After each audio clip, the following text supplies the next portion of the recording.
Oh, welcome back to the different knock. Despite there being a few out there hoping for a more action-packed game, by which I think they meant Arsenal getting slapped, Arsenal and City played out another tense chess match of the highest quality on Sunday afternoon. Gary Neville professed himself as shocked that this was how the game played out, both during and after the game on Sky. Quite what's shocking about the third tight game of football between these two teams this season, with both gaining less than 1 XG overall for the third time in a row, with very few, and in this case no goals before the 77th minute in any of those 3 games, between two managers whose base ideas are to dominate every aspect of play and counter their opponent's strengths, is beyond me. But anyway, to me, though I accept some people will have been bored by it because they're not invested in these two teams, it was a really interesting game, characterised by, from our perspective, an extremely resilient mid-block, a little bit more pragmatism from Arteta than maybe I expected, and 2 great performances that will go under the radar in Saka and Jesus' work to stop City progressing wide, among many other things. I didn't breathe for about 2 hours, so if I want football that makes me feel something,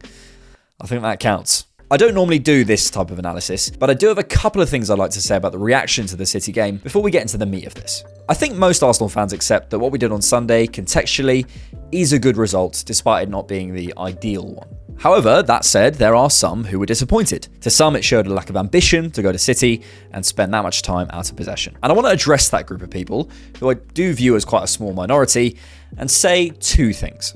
Firstly, clearly, we would have preferred more control. I really don't think Arteta's plan was to do what we did, but we are playing Manchester City, and other teams get to do tactics too. It can't just be, Arsenal was so negative. They shut down options in possession for Saliba, counter-pressed like animals, and won a lot of duels. We found it really hard to get going, and that is okay, because we were away from home at, got it here somewhere, the treble winners. Pep can coach teams, and it's not just Mikel setting up badly.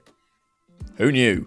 And secondly, if you are still disappointed, for me, you can't hold the 2 following opinions at the same time. 1, you think Pep Guardiola is one of the greatest managers of all time, and City are one of the greatest Premier League teams of all time. And 2, you don't think 4 points off them over the 2 games this season is a good result. You cannot believe that Pep and City are, listen to the words I'm saying, some of the greatest in the history of the sport, and also think it is a failure not to beat them 3 times in a row. It doesn't make sense. We are just getting started, and we need realistic hoops to jump through. More on that later. So that said, 9 games to go, and the toughest fixture of the season out the way, and Arsenal are still in it. I want to try my best to plot through the remainder of the season, as I did last year far too early, and try and get a sense of how the title might happen for us, if it does. I'm not going to plot through the game weeks too much, as we can all read fixture lists, but what I want to do is pick out 4 key factors. None of them on their own make a massive case for Arsenal, but put them together, and I think there's something developing there. Strap in, and let's get a sense of the road ahead. Number 1, squad use. If we are to win this title, we are going to have to rely on our squad, and I think Arsenal are currently in the best position in that regard. According to Premier Injuries at time of recording, Liverpool still have Trent and Alisson unavailable until the middle of April, with Matip and Thiago out likely for the season. Bajcetic is still a while away, and Jota, Jones and Robertson are soon to reintegrate but not yet back. That is a lot of moving parts and a lot of overplayed players in their absence. At the same time, City have a mini crisis appearing at the back. Nathan Ake limped off in the weekend's game, Stones was on the bench but unavailable, Kyle Walker was nowhere to be seen, and Edison's still not back. While my sympathy wanes a little more for City considering their squad depth, and of course those players will return, it is still a concern for them, as it is incredibly hard to get back up to speed with the momentum of a title race. And arguably, their defence has already been the weakest part of their game so far this season. Arsenal, however, despite little questions here and there around the likes of Saka, look in good shape, with Timber to return. If we are to win this title, the likes of Tomiyasu, Trossard, Smith Rowe, Vieira, Jesus, Nelson, Zinchenko and so on will be crucial, and as far as I see it, we are in the best position currently out of the 3 to maximise this part of our game.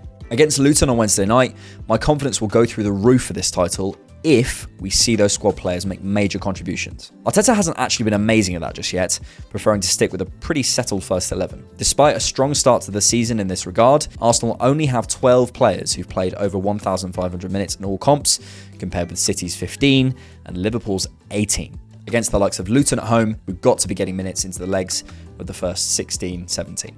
Number 2, recovery time and fixture congestion. Man City have a potential 14 fixtures to play, 9 in the Premier League, 1 in the FA Cup, and 4 in the Champions League. From Wednesday the 3rd of April, their next league fixture, to the 19th of May, the final day of the Premier League season, there is only 45 days. Crazy, by the way. Meaning they potentially have a game every 3.21 days before then. Liverpool and Arsenal are out of the FA Cup and play on Wednesday the 3rd and Thursday the 4th next, respectively. With 9+4 in the League and Champions League and Europa, respectively, that's a game for Arsenal every 3.46 days and for Liverpool every 3.38 days. Least games per day by 0.8. You'll never... Marginal gains, baby. I don't think it'll make a difference at all. But you never know regarding City's split attention with the FA Cup. And I do look at that Thursday-Sunday schedule for Liverpool, and I wonder. In European weeks, Liverpool will always only have 2 days to prep before their league game, with Arsenal and City getting more time 2 out of 4 times if they progress. There must be a reason no team has ever won the Europa League and the Premier League. We remember it a couple of seasons ago. It's brutal. Yes, it's small margins, but they all add up, especially with a thin squad. Liverpool have West Ham away, Atalanta at home, Palace at home, Atalanta away within the space of 11 days. If they get through, they do West Ham away, semi-final, Spurs at home, semi-final, Villa away in the space of 14 days. All with 2 days recovery before the Premier League games mentioned. That is tough. If we got through, we at least have Bournemouth at home sandwiched in the middle and a bit more recovery for the league, despite some tricky fixtures either side. City have still got that Spurs game to be arranged, which could come at any time, adding to their congestion. However, the rumour is it will be the penultimate fixture for City. So Fulham away, Spurs away, West Ham at home to close out the season in the space of 8 days.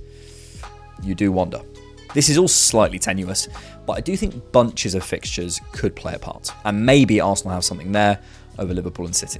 However, there is something a bit more solid. You suspect both Liverpool, considering they're up against Atalanta, and City being City, will get through to the semi-finals in Europe. A quarter-final exit for Arsenal is probably most likely of the three, and don't kill me, maybe a blessing in disguise. I'm not saying I want it to happen. Absolutely not. I think we can compete on both fronts. But would I be surprised if, come the end of the season, if Arsenal haven't won anything, there's a big narrative about, well, it was their first time competing on 2 fronts? No, and it is a factor. So with us probably being the most likely to have some time freed up, there's positives and negatives, but it could help us in the league. Number 3, the fixtures themselves. With the caveat around that Spurs game, here's my rating of who has the trickiest fixtures per game week, or per horizontal line. The tick indicates the easiest fixture, X is the hardest in my opinion. I've gone by who, in that game week, I believe will give out of Arsenal, City or Liverpool the trickiest game. You'll probably be able to pause and go, Brighton away for City is the hardest fixture, but it isn't for Arsenal, that makes no sense. But it's not because I think Arsenal will have a breeze against Brighton on the coast. I just think relatively, that game week, Liverpool's visit to United is going to cause the most issues for them, if that makes sense. Before we go back to it, I think what's often missed out on these types of conversations is what constitutes a difficult game on paper. For one team, might not be the same for the same fixture for someone else. United away is never a problem for City, but it does seem to be a bit of an issue for us. Same fixture. The Goodison Park Merseyside derby is always a different proposition for Liverpool, and against the scrapping Everton, who want to retain their Premier League status, that could get tasty. When compared with our visit to a lifeless, nothing to play for Chelsea, I think it's the harder fixture. On paper, has to consider things other than club name. You could literally make a case for every game being the hardest or the easiest, so I won't get into it specifically, but come along with my delusion, and the results make decent reading. I've seen every single team being confidently declared as having the easiest run in, and actually all 3 have the same amount of hardest games in my estimations, but Liverpool to me only have one of the easiest games, with City and Arsenal having 4 each. And the corresponding fixtures from last season look good too. Obviously can't include Luton and so on, but we won every single one of those games last season apart from United away. Whereas City drew away at Brighton and Forest and lost at Spurs, and Liverpool lost away at United and drew to Palace, Fulham and Everton. Good omens. Number 4, hoops to jump through. There will be people watching this video commenting, just take it one game at a time, mate. I don't want to shock you, but I don't play centre-back for Arsenal. Joking aside, the players and coaches, of course, should go one game at a time, but we as fans, we can dream a bit, and we can look at the wider picture.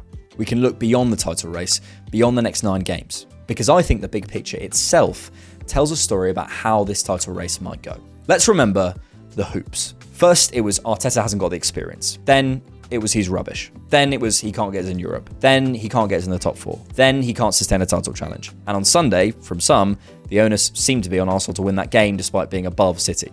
I get it. We haven't proved anything with silverware. And media scrutiny, if you're looking for it, can be found everywhere. Let's not create a victim complex. It's not just an Arsenal thing. But the hoops we're having to jump through do tell their own story. They tell you that those who seek to criticise Arsenal are having to find higher and higher hoops to jump through, because despite it never feeling like we do get there, we've not jumped through them, we've gone round them. And now, we can't fail upwards anymore. There is nowhere else to go than getting over the line. That is the next step. And how do you get over a line in a race? Momentum.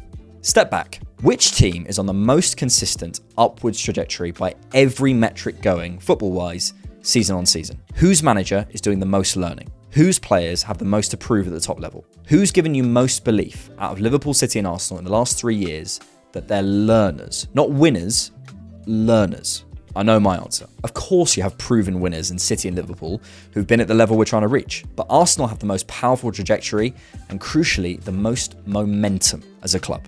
We have run the fastest race in the last 3 or 4 years and come the furthest out of the 3. No question. And I don't think we should underestimate the power of that momentum. The ever-brilliant Clive Palmer recently appeared on Sky to talk the title race and made an excellent point. Do you not think the likes of Ødegaard, Saka, Saliba, especially Arteta, will be looking to right the wrongs of last year and learn the lessons?